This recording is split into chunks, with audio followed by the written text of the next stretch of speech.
mengajarkan manusia untuk sebagai bimbingan manusia agar hubungannya kepada pencipta dan hubungannya kepada manusia itu lebih baik.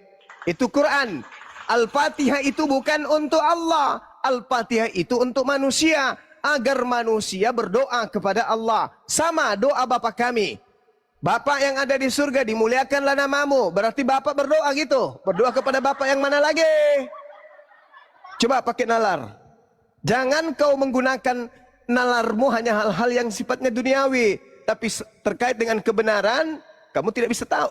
Tidak menggunakan nalar. Al-Fatihah, ihdinas siratal mustaqim. Manusia yang disuruh membaca ayat itu agar manusia tahu caranya berdoa kepada Tuhannya. Sama seperti seorang ibu yang mengajarkan anak bayi memanggil ibu. Apa kata ibu kepada anak bayi? Ayo sayang, panggil ibu, ibu, ibu. Ayo sayang, panggil ibu dong, ibu, ibu. Jadi si ibu mengajarkan anaknya memanggil ibu. Bukan ibu memanggil ke anaknya dengan panggilan ibu. Begitu cuplis. Ada lagi, pertanyaan kedua. Lanjut.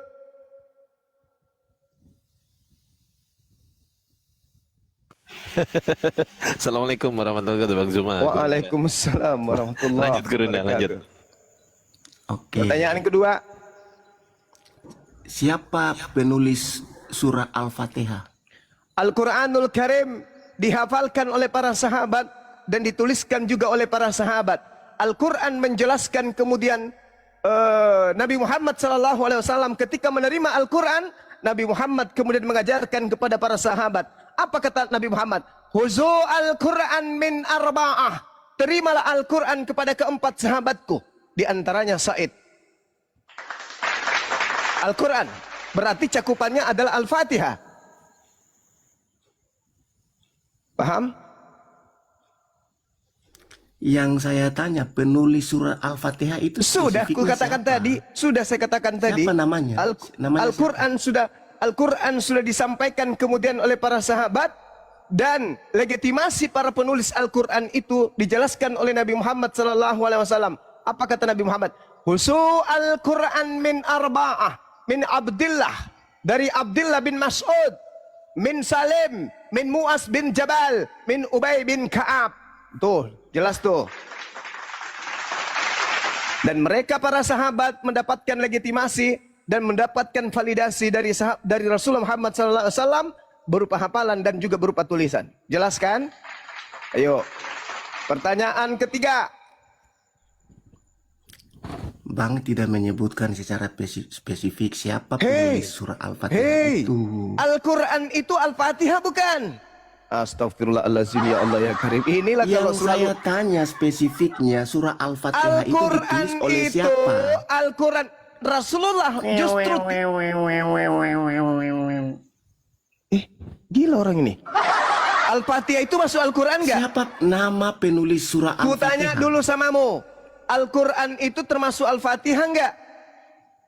Ya iya termasuk. Nah, terpisah dengan sekarang surah-surah yang ketika lain. Anda bertanya siapa yang menuliskan Husu Al-Quran min arba'ah, berarti Rasulullah minta kepada umat Islam menerima Al-Quran itu dari hafalan, dari tulisan para sahabat. Siapa sahabatnya? Abdullah bin Mas'ud, Salim, Mu'az bin Jabal, dan Ubay bin Ka'af. Dijelaskan oleh Rasulullah Muhammad SAW. Dan itu mereka keempat orang ini mendapatkan ijazah, legalitas formal, legalitas resmi yang baku kepada keempat sahabatnya untuk mengajarkan Al-Quran sebagai kapasitas yang mereka punya sebagai oknum sahabat yang memiliki keilmuan yang mumpuni dalam bidang Al-Quran, baik lisan maupun tulisan. Jelas? Pertanyaan ketiga, silakan. Secara spesifik Bang Gini Bang, ini kalau 1000 pertanyaan banyak kali nih Bang, 1000 pertanyaan. Saya kasih 1000 pertanyaan. Yang penting jangan dongots, jangan bahlul, oke? Jangan dongots, jangan bahlul. Bertanya, ini baru 3, ini baru ketiga, baru 2 pertanyaan lo. Yang saya minta spesifiknya siapa penulis Saya surat sudah Al-Fatihah menjelaskan itu. samamu wahai manusia bahlul. Ya udah sebutkan namanya saja, namanya aja. Astagfirullahaladzim, ya Allah ya Karim. Artinya penulis surat Al-Fatihah itu anonimus. Astagfirullahaladzim. Al-Quran itu tradisinya ada 2, cuplis. Yang pertama hafalan, yang kedua tulisan. Ketika Anda berbicara Jadi- mengenai Al-Quranul Karim surah Al-Fatihah, itu sudah mencakup ketika dikatakan Al-Quran. Al-Quran itu Al-Fatihah, Al-Baqarah, An-Nas dan seterusnya, Tuyul. Bertanya aja sulit kau ini. Abang ini sebenarnya mau menghindar dari pertanyaan saya. Saya Mutar-mutar. sudah menjawab, kamu yang tidak memiliki kapasitas untuk menampung jawaban saya. Coples. Yang saya minta itu spesifik namanya siapa, nama penulis surat Al-Fatihah Sudah itu? dijerangkan dari tadi, Mas Ud. Siapa namanya? Siapa dari empat nama yang Anda ya sebutkan itu siapa? Astagfirullahaladzim. Siapa yang menulis? Keempat-empatnya itu adalah penulis Al-Fatihah, kampret. Astagfirullahaladzim, ya Allah ya Karim. Ada orang bodoh bahlul kayak gini. Ketika kamu bertanya tentang Islam, kamu sangat kritis. Ketika kamu dijelaskan tentang Bible, kamu tidak pakai otak. Pertanyaan ketiga, cepat. Oke, pertanyaan ketiga. Ya, Surah Al-Ahzab ayat 51. bacakan. Saya nggak bisa open cam, Bang. Lihat Bacakan akun aja. kecil ini, Bang. Bacakan aja, Itu bacakan. tentang Bacakan, Nabi bacakan. Muhammad mampu menggilir Bacakan. istri-istrinya. Bacakan. Jangan-jangan abang malu lagi ketika surat ini saya baca. Saya tidak malu selama yang digilir itu bukan kemudian istrimu. Kalau istrinya EGP itu halal. Paham? Masa Ayo. firman Tuhan kok seperti begini menceritakan Bagaimana menggilir tentang istri-istrinya? kitab yang Anda baca di dalam kitabmu? Bersundallah. Suruhlah anakmu bersundal. kitab Suruhlah Hosea. menantu-menantumu bersundal. Apa sih ini? Apa kitab Hosea? Terserah lo. Yang jelas di dalam kitab yang kau genggam itu pencabulan, biji sakar, sakar biji semua dibahas di situ. Udah kau tanya lah. yang ada Pertanyaanmu, sakar itu pertanyaanmu. di dalam Pertanyaanmu. keimanannya Bang Suma itu namanya Sakirnai. Wah, menghujat ini. Menghujat ini. Kenapa Penghujatan bilang ini. sakar? Bang sudah melakukan hujatan lebih awal. Penghujatan ini. Penghujatan ini. Ingat ya, saudara, ingat ya. Kolose 2:9, sakarnya Yesus itu adalah Tuhanmu. Ya, jangan bawa sakar begitu, nggak bagus. Abang Saya yang melakukan Saya semua orang kan mendengar di saya dalam merespon. komal ini. Dengarkan Abang dulu, weh, pemakan babi, dengarkan. Saya merespon pertanyaanmu. Kamu katakan tadi dirimu kaget kan karena adanya perintah turji man tasya'u minhunna. Kan kamu kaget. Kan kamu kaget katanya kenapa ada perintah menggauli? Yang digauli istrinya kok. Bagaimana dengan kitab yang kamu pegang? Ku bilang di situ ada perintah. Aku tidak melarang anak-anakmu perempuan untuk bersundal. Aku tidak melarang menantu-menantumu untuk mencabul. Itu apa itu? Marilah kita menikmati sampai pagi asrama. Karena suamiku dalam perjalanan. Mau perang bulu dia. Sampai pagi perang bulu. Dalil dalam kitabmu kau itu sangat kritis dalam bertanya Islam. Kau lupa bahwa di dalam kitab itu bertaburan sperma di mana-mana. Dikasih kesempatan bertanya 1000 pertanyaan, bukannya dimanfaatkan, malah menghujat. Ku tampar juga pakai sendal jepit nanti mulut kau itu ya. Coba berani nggak kau pasang badan 1000 pertanyaan? Saya yang bertanya tentang biol, berani nggak? Bang Suma berani 1000 pertanyaan Anda tanya tentang Islam. Halo, Kau naik di sini saya tanya, satu pertanyaan saja ku buat kau mencret kelereng. Halo. Halo semua. Halo.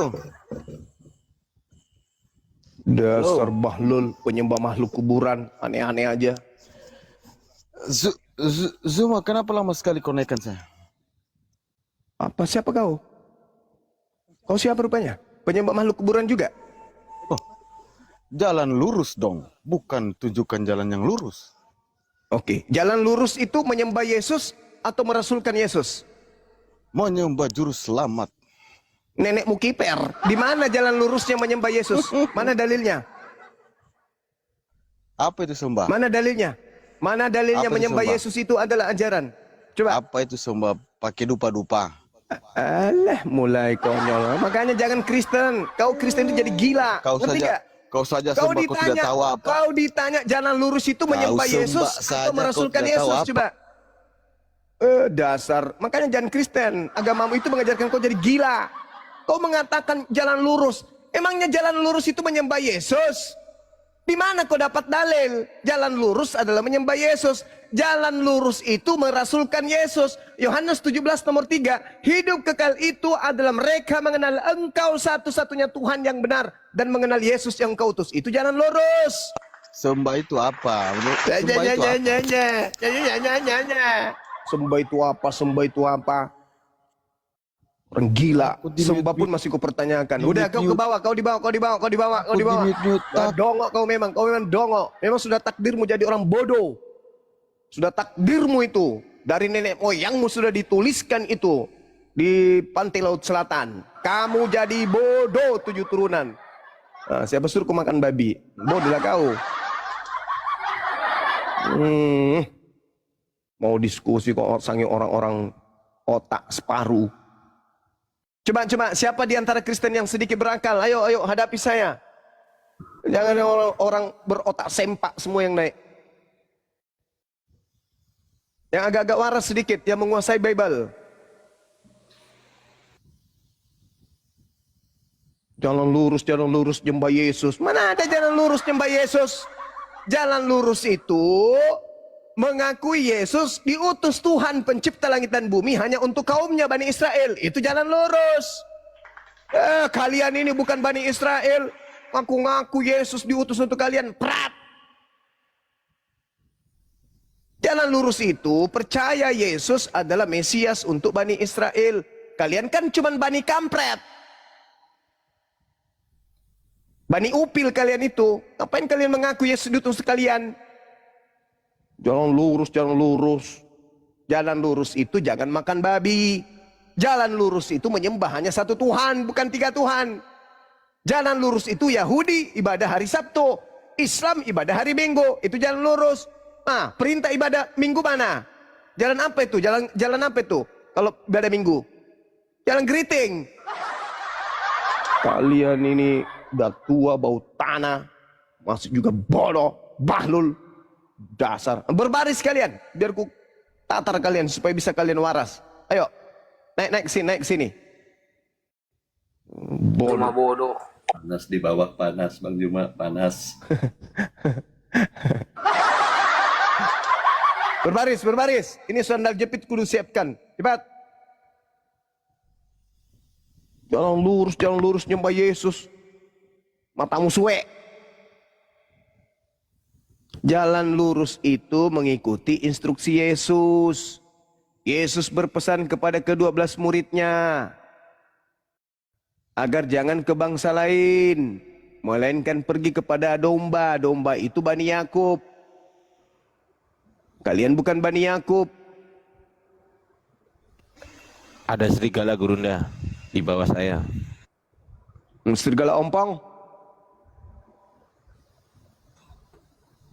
Serigala ompong. Ayo, izin host yang di bawah yang nulis Bang Juma is the best di kick aja host di bawah tuh yang nulis Bang Juma is the best. Tolong host di kick host. Ayo jangan takut. Memang gaya saya begini. Gaya saya kalau saya lagi pengkaderan, memang begini gaya saya. Ya, siapa yang telat? Maju di depan. Kau kenapa telat? Oh, ini bang, tapi senior minta kita bawa cacing tanah. Mana cacing tanahnya? Ini bang. Ini kenapa cuma 1 ekor? Sulit bang, jijik juga. Nah ini cacing tanahnya jenis kelaminnya apa? Jantan atau betina? Lah, emang gimana caranya membedakan bang? Caranya kalau kamu mendapatkan cacing tanah yang jantan, itu berarti di toilet perempuan.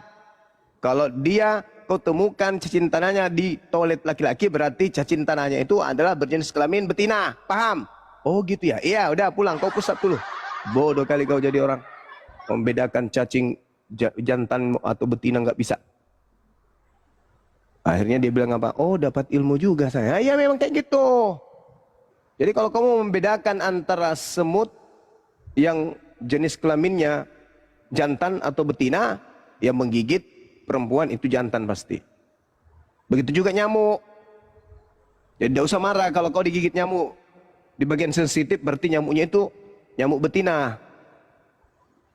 Santai aja. Jadi nggak usah takut kalau Bang Suma agak tegas kayak gitu, nggak usah takut. Santai aja, relax. Ayo saudara, siapa nih? Halo. Iya, halo. Siapa ini? Ustadz Yahya. Wah, Iya, keren kali. iya. Kan abang semua udah mengakui Yesus kan diutus untuk manusia. Kok nggak Untuk tahu Bani Israel. Hei, untuk Bani Israel. Kau itu belum apa-apa baru angkat bicara udah salah. Yesus diutus untuk Bani Israel. bukan untuk semua umat manusia. Ya iya dong. Kan Yesus mengatakan, aku diutus hanya, ngerti kata hanya enggak?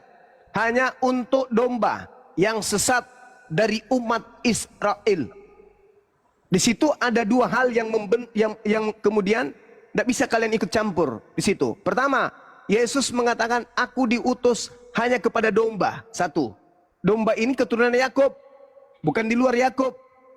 Yang disebut domba di atas muka bumi ini hanya keturunan Yakub yang sesat dari Bani Israel. Nah, dari keturunan Yakub lagi.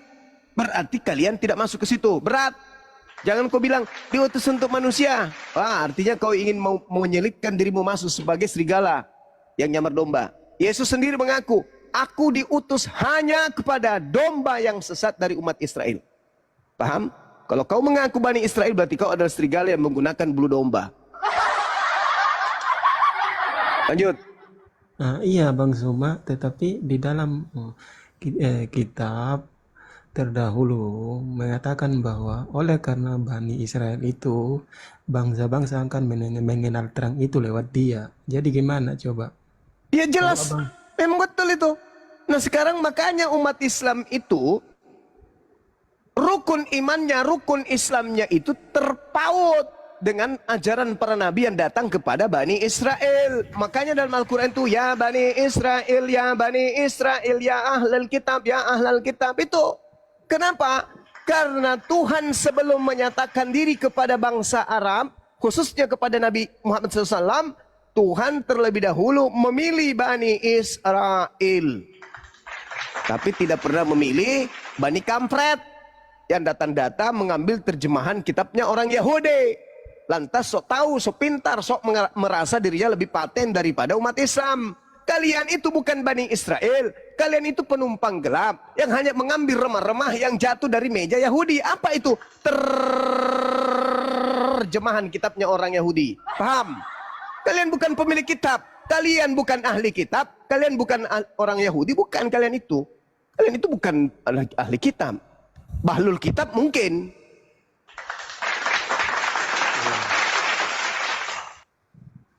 Kan tadi Abang Juma udah mengakui, kata saya tadi bahwa oleh karena bangsa Israel, bangsa lain menjadi terang. Bangsa lain menjadi terang itu, dengar. Bangsa lain menjadi terang itu karena apa? Karena mengikuti utusan para nabi, utusan Tuhan yang dikhususkan kemudian untuk seluruh umat manusia.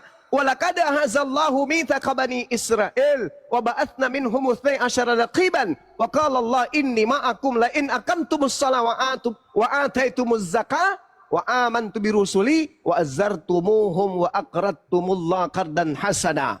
Jadi kata Al-Qur'an, sebelum Islam diutus, sebelum Nabi Muhammad diutus, terlebih dahulu kemudian Allah mengutus 12 raja-raja yang dipilih oleh Allah di tengah-tengah Bani Israel. Nah, setelah kemudian itu berlalu, lalu kemudian Allah mengutus Nabi Muhammad. Dari Nabi Muhammad inilah kemudian seluruh bangsa-bangsa diberkati di atas muka bumi ini. Apa pondasi takarannya? Coba Anda lihat di Kejadian 12 nomor 6. Coba Anda lihat di situ. Aku akan memberkati siapapun yang memberkati engkau Abraham. Nah, apakah Kristen ini memberkati Abraham? Itu dulu. Apakah Kristen memberkati Abraham? Ya, jadi gini Bang Zuma, kami orang Karesteng, ya kami itu Kejadian 12 nomor 3. berkaitan dengan Apakah orang Kristen memberkati Abraham? Karena aku tadi udah bilang Bang Suma, kami percaya Tuhan Abraham, Ishak dan Yakub. Saya tidak tanya itu. Kalau kamu percaya kepada Tuhannya Abraham, kau tidak mungkin menjadi Kristen. Tidak mungkin. Justru karena kamu tidak percaya kepada Tuhannya Abraham, Ishak dan Yakub, kaulah jadi Kristen. Kalau kamu percaya mustahil kau jadi Kristen. Kenapa orang Yahudi itu tidak jadi Kristen? Karena orang Yahudi percaya kepada Tuhannya Abraham, Ishak dan Yakub. Bagaimana mungkin Anda dikatakan percaya kepada Tuhannya orang Yahudi, sementara Anda menuhankan makhluk yang keluar dari kuburan? Dengarkan itu baik-baik. Pertanyaan saya kembalikan. Apakah Anda memberkati Abraham? Nah, iya. Apa Benar. buktinya? Apa buktinya Anda memberkati Abraham? Iya, jadi Apa? gini. Apa buktinya? Buktinya kami mengikuti dia. Apa? Ya, Abraham diperintahkan satu Tuhan. Anda berapa Tuhan? Kan tadi aku bilang, Tuhan Allah Abraham, Ishak dan Yakub itu Siapa? menjanjikan Mesias. Siapa Memang namanya? Tuhan menjanjikan Abraham, Nabi Ishak dari dan Yakub. Arab. Siapa namanya? Ya, Yahweh. Dia menjanjikan Yahweh, Mesias. bukan Yesus. Ya, Yesus itu. Nah, itulah kau berarti kau tidak memberkati Abraham. Berarti kau benci kepada Abraham. Karena Abraham menjanjikan kepada keturunannya hanya menyembah kepada Eloah Abraham, Eloah Ishak, Eloah Yakub. Bukan yang lain. Kau menyembah kepada makhluk yang merangkak dari kuburan. Mana bisa? Berarti kamu tidak memberkati Abraham. Dan di dalam Kejadian 12 nomor 3, aku akan mengutuk siapapun yang mengutuk engkau Abraham. Dan Kristen itu adalah ajaran yang mengutuk kepada Abraham. Dan olehmu, oleh keturunanmu, dunia ini mendapatkan berkat. Nah, kalau Indonesia lah dulu, jangan dunia terlalu besar. Indonesia penuh dengan orang Kristen. Apakah Indonesia akan diberkati Tuhan? Indonesia di mana-mana akan penuh dengan simbol kutuk, yaitu salib. Betul? Betul? Di setiap lorong, di setiap jalan akan ada lambang salib. Sana sini salib, sana sini salib, di mana-mana salib. Salib itu menurut Tuhan lambang kutuk, simbol kutuk, hukuman kutuk, atau pemberkatan. Salib itu. Kalau Kristen memenuhi Indonesia, maka lambang salib memenuhi Indonesia. Salib itu lambang kutuk atau lambang berkat? Jawab. Iya, jadi di dalam. Ini selalu nggak nyambung. Iya. Salib itu lambang kutuk atau lambang berkat? Kan aku mau jelasin ya. Kalau menurut sejarah atau di dalam Bible, salib itu adalah lambang kutuk. Nah, kalau Indonesia penuh Kristen yang di lehernya tergantung salib, maka Indonesia penuh dengan lambang. Iya, lambang tapi bukan lambang kutuk itu selamanya, tapi dia menjadi berkat. Dengar nggak? Jangan ketawa. Yang menjadi masalah di sini. Apa yang jadi masalah di sini apa? Apa yang ingin kamu rubah? Kamu tidak bisa merubah salib itu menjadi berkat, nggak bisa. Karena salib itu adalah hukuman bagi orang yang dikutuk oleh Elohim. Nah, berarti dia udah mengakui ya. Dia udah mengakui bahwa salib itu adalah lambang kutuk yang dari Elohim. Kau mengakui, kau nggak bisa. Pintar. Kemudian gini Bang Suma ya. Pintar. Tunggu dulu. Itu Jangan kau pakai cara-cara setan. Tunggu dulu. Ketika Anda mengatakan saya membenarkan bahwa salib itu adalah lambang kutuk dari Elohim, berarti Anda sudah mengakui bahwa simbol kutuk yang menjadi simbol keselamatan bagi Kristen justru itu adalah simbol kutuk bagi Tuhan. Betul? Simbol kutuk bagi Tuhan. Emangnya Tuhan mengutuk? Kan aku tadi bilang segala sesuatu. Ulangan 21 nomor 2223. Kalau ada Benar. orang yang melakukan dosa yang sepadan dengan hukuman mati, lalu kau gantung dia, jangan kau biarkan mayatnya semalam. Sebab orang yang dikutuk oleh Tuhan, jangan kau biarkan mayatnya. benar. Dikutuk oleh Tuhan. Dikutuk oleh Tuhan. Nah, berarti Yesus Oleh Tuhan yang mati di atas tiang salib yang kau sembah itu dikutuk oleh. Ya, iya memang itu kehendak Allah jadi dikutuk oleh Allah. Berarti Benar nggak? Yesus itu dikutuk oleh. Dikutuk oleh Allah. Mati Oke, karena- baik. Berarti Itu kehendak Tuhanmu yang bernama Yesus itu adalah Tuhan yang dikutuk oleh. Karena aku tadi bilang itu kehendak Allah enggak. Iya, saya tanya. Nah, Berarti dia udah Yesus ini, mengakui ya. berarti Yesus ini adalah Tuhannya Kristen yang dikutuk oleh Tuhannya Yahudi, betul? Karena aku tadi bilang. Akui saja bahwa Tuhannya Kristen yang bernama Yesus itu adalah Tuhan yang dikutuk oleh Tuhannya Yahudi, betul? Ya Yesus itu memang utus dan mati itu memang atas kehendak Bapa. Ya, saya tidak tanya, memang saya tanya. Tuhanmu yang bernama Yesus itu adalah Tuhan yang dikutuk oleh Tuhannya Yahudi, betul? Benar, Yesus mati itu atas kehendak Yahweh. Benar, kau juga. Berarti Tuhanmu ini adalah Tuhan yang dikutuk oleh Tuhannya Yahudi, betul? Kau udah benar ya. Yesus itu diutus oleh Yahweh, maka dia mati oleh karena kehendak Yahweh. Kau udah mengakui itu. Jangan berarti Tuhanmu yang bernama Yesus itu adalah Tuhan yang dikutuk oleh Tuhannya Yahudi, betul tidak? Ya iya, kalau bagus. Betul, ya. Tetapi silakan. Kau itu jangan mempersalahkan bahwa Yesus itu begini-begini di dalam kitabmu saja manusia bisa merujuk ke Rob itu bisa merujuk kepada manusia. Kau mempersalahkan kau mempertuhankan. Enggak ada urusan. Kamu sudah mengakui Tuhannya Kristen adalah Tuhan yang dikutuk oleh Tuhannya Yahudi. Udah selesai. Apalagi? Iya, tapi kau mengakui dan dia teman-teman, dia mempersalahkan penyalipan itu adalah karya iblis. Tapi dia mengakui, nggak jelas kau ini ya. Apa saya ini? tanya kepada kau Apa? dulu ya. Saya mengakui salah. Tuhanmu Dulu, yang ya. bernama Yesus adalah Tuhannya Kristen yang dikutuk oleh Tuhannya Yahudi. Kamu nggak malu? Iya, tapi kau kan udah mengakui ya. Iya, saya mengakui Tuhanmu itu adalah Tuhan yang dikutuk oleh Tuhannya Yahudi. Kau nggak malu? Oke, berarti disalibkan itu karya siapa? Kau jujur dulu atas kehendak siapa? Kau jujur dulu. Saya akui bahwa Yesus yang kau salibkan itu teman-teman, adalah karya iblis. Nah, ini Selain pasti karya juga, iblis, dengar. Selain karya iblis, Tuhannya Yahudi ikut pula mengutuk Tuhan kau itu. Kena 2 kali. Paham? Oke, baik. Salib karya iblis dan yang mati di atas salib itu adalah Tuhannya Kristen yang dikutuk oleh Tuhannya Yahudi. Kena 2 kali kau. Iya, oke ya. Oke ya, iya. Teman-teman dengar ya. Dia udah dengar. Dia udah Iya, memang. tema bahwa Memang saya mengakui bahwa salib ya. itu adalah karya iblis. Sehingga Tuhannya Kristen yang mati dikutuk itu adalah Tuhan Kristen yang dikutuk oleh Tuhannya Yahudi. Kamu nggak malu? Terus lalu kenapa kau bilang begitu Bang Suma?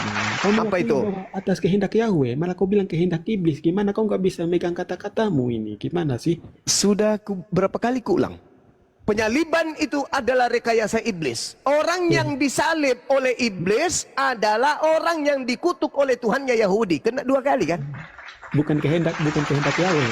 Bukan kehendak Yahweh. Bukan kehendak Yahweh. Dengarkan. Apabila engkau menghukum, apabila orang melakukan dosa yang sepadan dengan hukuman mati, lalu kau hukum dia, bukan Tuhan yang menghukum, lalu kau hukum dia, jangan kau biarkan mayatnya semalam-malaman. Sebab orang yang dikutuk oleh Elohim, mampus. Ya, orang yang kau salibkan itu adalah pelaku dosa yang dikutuk oleh Elohim. Berarti ketika orang-orang Yahudi dan dieksekusi oleh orang Roma, yang disalib ini adalah hadiah dari setan yang Tuhan mengutuk kepada dia. Paham sampai sini? Paham? Tuhannya Yahudi mengutuk Tuhanmu yang adalah hadiah setan untuk kamu. Paham sampai sini? Setan menghadiahkan sembahan kepadamu, di mana sembahanmu itu adalah makhluk yang dikutuk oleh Tuhannya Yahudi. Kena 2 kali kau. Iya, tapi abang udah mengakui bahwa atas kehendak Yahweh ya. Yesus mati itu bukan kehendak. Cobalah kalau orang kalau sudah penyembah setan begini. Saya berulang kali mengatakan penyaliban itu keinginan setan untuk menghadiahkan kepada pengikutnya sembahan baru bernama Yesus. Dan sembahan baru yang bernama Yesus itu adalah makhluk yang dikutuk oleh sembahan lama, yaitu Tuhannya Yahudi. Mbak ndak paham juga? Hah? Nggak ngerti juga? Masih pura-pura bloon? Masih pura-pura bego? Hah?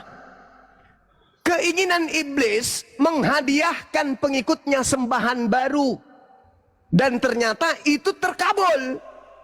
Iblis berhasil menyalibkan oknum yang keluar dari kubur, yang kemudian mengatasnamakan Yesus, dan kemudian pengikutnya disebut Oteng.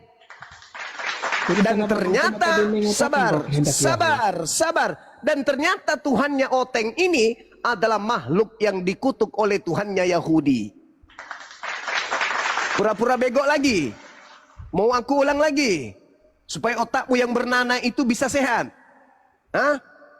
Tuhanmu itu hadiah setan yang diberikan kepada pengikutnya, yaitu Oten, di mana Tuhanmu ini adalah makhluk yang dikutuk oleh Tuhannya Yahudi. Dalilnya Galatia 3 nomor 13, Ulangan 21 nomor 22 23. Sembahanmu yang bernama Yesus Kristus itu adalah makhluk yang dikutuk oleh Elohim, yang adalah merupakan hadiah dari setan untuk angkatan jahat. Belum paham juga? Belum ngerti juga? Masih pura-pura bego? Mulut aja yang ngeper kayak ban dalam mobil truk? Otak nggak diisi ilmu? Nggak malu? Diulang-ulang? Mau diulang lagi? Bangga dengan Tuhanmu yang merek kayak gitu? Tuhanmu adalah makhluk yang dikutuk, yang dipersembahkan iblis untukmu. Yang dikutuk oleh Tuhannya Yahudi. Tuhannya Yahudi mengutuk Tuhanmu, yang adalah hadiah dari iblis untukmu. Mau kuulang lagi? Tuhan yang kau sembah adalah makhluk yang dikutuk oleh Elohim, yang merupakan hadiah dari setan untuk angkatan jahat. Mau lagi aku ulang? Sampai kau mencret. Sampainya kamu muntah dedak. Hah? Mau kuulang lagi? Yang kau sembah bernama Kristus itu adalah makhluk yang dikutuk oleh Tuhannya Yahudi. Berdasarkan Galatia 3 nomor 13, Ulangan 21, 22, 23. Dan itu adalah hadiah dari setan. Mau kuulang lagi?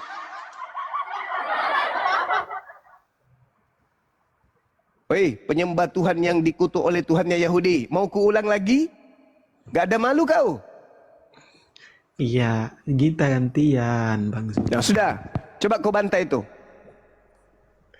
Gini ya, sebenarnya kalau menurut saya atau di dalam iman kami, dengar Bang Suma, yang kami pegang, yang kami imani adalah siapa yang dijanjikan Yahweh itu, yang diikuti maka terselamatlah dia. Itu saja yang ada di otak kami. Coba kau tunjukkan di mana Yahweh menjanjikan Nabi Muhammad, Nabi dari Arab. Jeder kau di situ. Nggak Boleh? ada, maka di situ sesat kau. Boleh. Kami berpatokan Allah yang benar Boleh. menjanjikan siapa gitu. Oke. Oke, bro. Oke, kita baca. Kitab Yesaya 29. Kita baca ya. Baca, lanjut kau. Oke. Baca aja. Oke, saya bacakan samamu. Apabila kitab itu diberikan kepada seorang yang tidak dapat membaca dengan mengatakan baca, maka ia menjawab, aku tidak dapat membaca. Saya tanya samamu, kitab apa yang tidak bisa dibaca? Dan di mana itu terjadi? Ada kitab diberikan dan orang itu berkata, aku tidak bisa membaca. Silakan.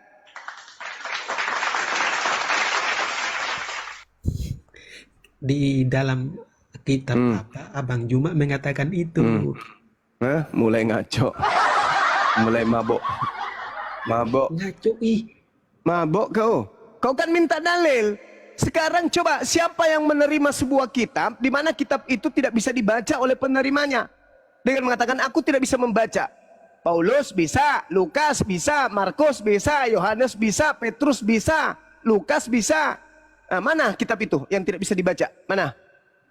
Iya, makanya Abang Iya Juma apa? Abang Iya apa? Juma mau tahu itu di mana, kitab itu di mana? Kan saya tidak tahu tentang itu. Kan Iya, kenapa makanya kau kan bertanya satu-satunya keadaan yang dialami oleh situasi yang diceritakan dalam kitab Yesaya itu hanya berlaku kepada baginda Rasulullah Muhammad sallallahu alaihi wasallam. Ayo. Ayo. Ya, jadi Abang Juma, kau itu ya, kamu itu menekan bahwa kau percaya Tuhan orang Israel, sedangkan tidak ada kaitan dengan Tuhan orang Yahudi seperti kami. Ya, kau dengar itu? Heh, justru kamu mengatakan kau ada hubungannya dengan Tuhannya Yahudi gitu maksudnya? Ya, iya, kami percaya Oke, Tuhan yang baik, itu. Karena baik, Tuhan baik, itu yang janjikan baik, Mesias itu. baik, baik. Tolong kamu kasih satu data di mana Tuhannya Yahudi bercerita tentang orang Kristen. Silakan, saya tunggu. Baik. Silakan. Yang dikatakan bahwa kitab Yahudi itu yang diimani kami itu adalah perjanjian lama. Saya Itu tidak adalah, tanya itu, dengar dulu. Sinole. Saya tidak tanya itu. Yang saya tanya, coba kau terangkan kepada saya di mana Tuhannya Yahudi bercerita tentang Kristen. Ayo. Ayo. Gini, ini aku jawab ya. Nah, silakan. Pertanyaan yang bagus ya. Di mana Tuhan? Tapi Yahudi- jawabannya yang tidak bagus, kampret. Pertanyaanku memang bagus. Tanpa kau bilang memang itu betul. Cuman jawabanmu yang tidak bagus. Ya, di dalam kitab orang Yahudi, Mana Kristen dibahas di situ? sekarang itu adalah ya. Mana? Kitab orang Yahudi yang mereka imani sampai sekarang itu adalah perjanjian baru yang perjanjian lama, yaitu kejadian keluaran itu. Yang saya minta apa? Dengar Tuhannya dulu. Yahudi. Woi, dengar dulu, woi.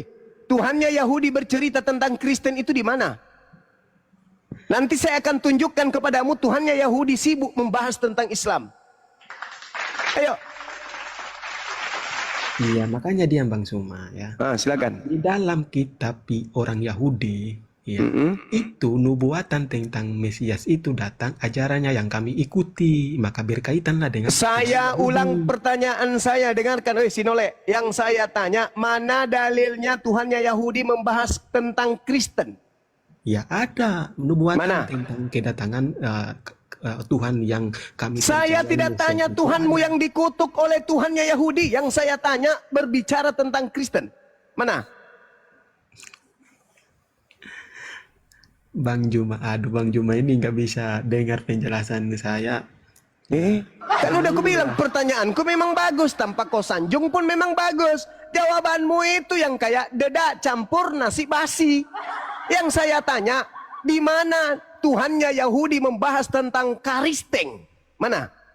Kalau saya kasih data, Tuhannya Yahudi membahas tentang Islam. Satu, nih contoh. Yeremia 29 nomor 11. Sebab aku ini mengetahui rancangan-rancangan apa yang padaku, tentang apa yang aku ceritakan, aku rancang tentang kamu. Demikianlah firman Tuhan, yaitu rancangan shalom, Islam, damai sejahtera. Ada. Sekarang mana coba. Mana Tuhannya Yahudi bercerita tentang karisteng? Mana? Iya, ya. Kristen itu percaya kepada siapa? Saya tanya dulu kau.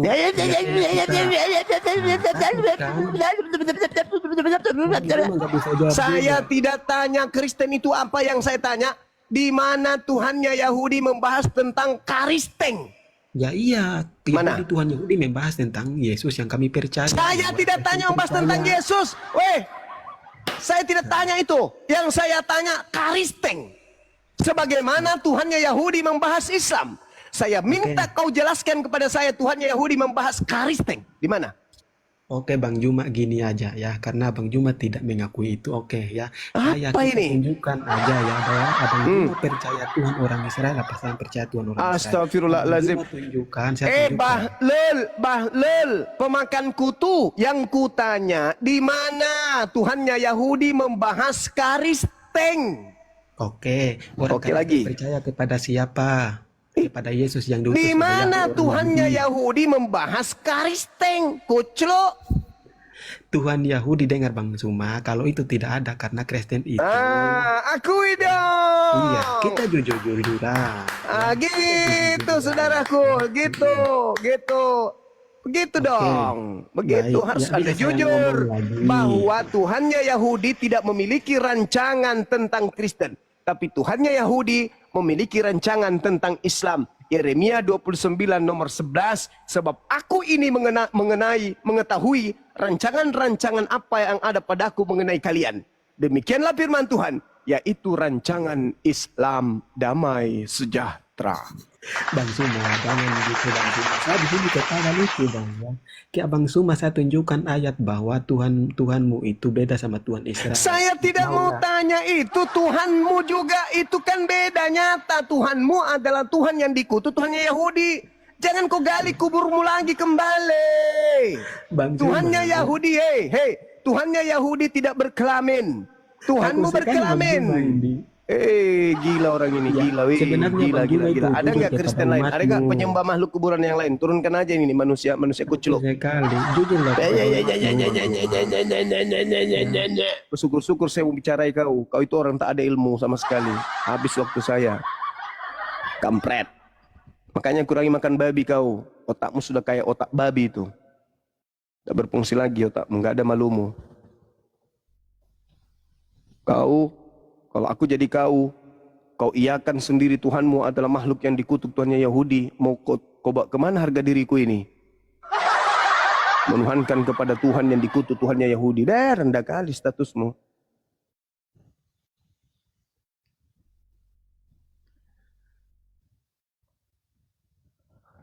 Ya.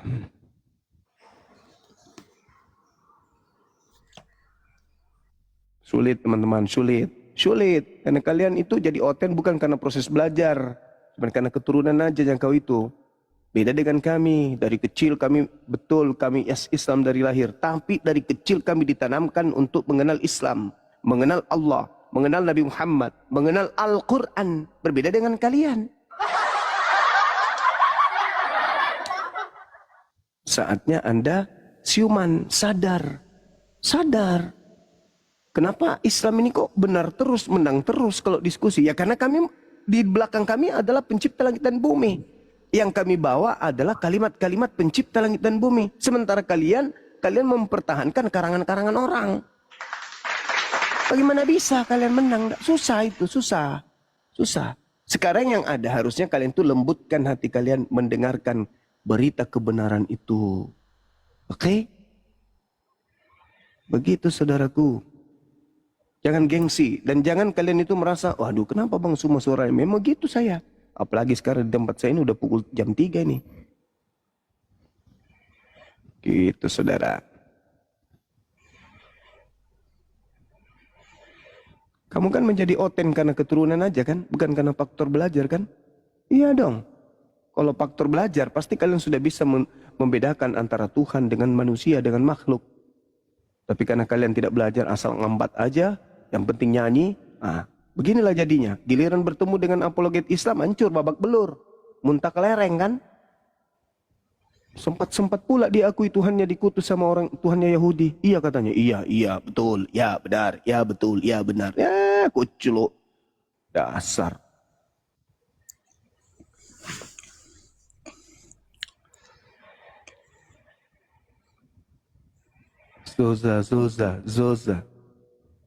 Zoza. Terima kasih Zoza. Syukran.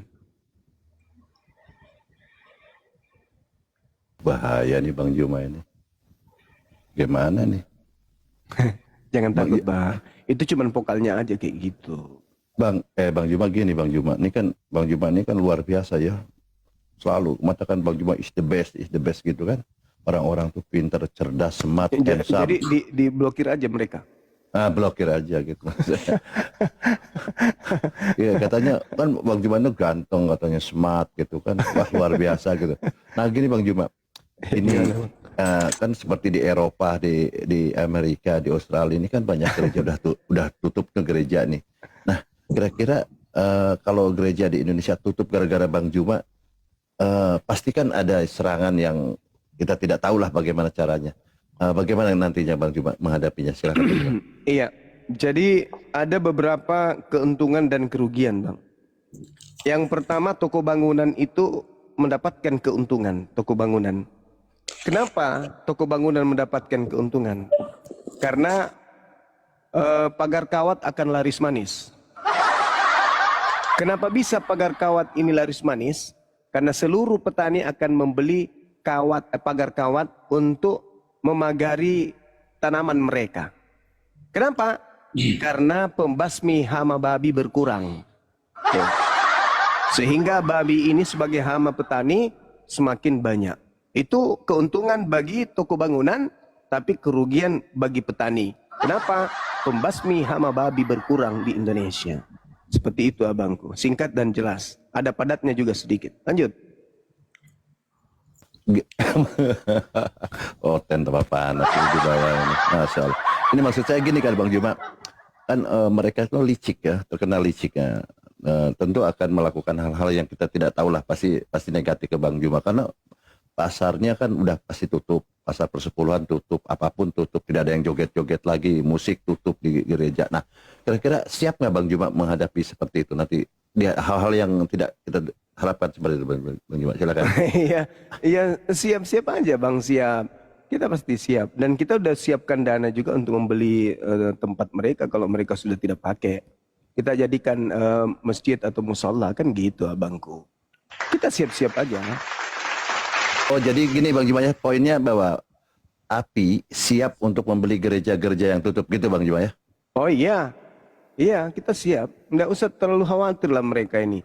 Bapak-bapak, ibu-ibu pemilik-pemiliknya ya serahkan aja ke kami. Kami jual kalau nggak ada lagi orang datang untuk bernyanyi. Ya kita jual, kita jadikan tempat kos-kosan atau kita jadikan sebagai asrama putri, putra, kan gitu Bang. Ya, itu kekhawatiran saya cuma satu, protes dari para petani, itu ajanya. Karena hamanya menjamur, berkembang biak karena tidak ada pembasminya, itu aja. Masya Allah. Ini ada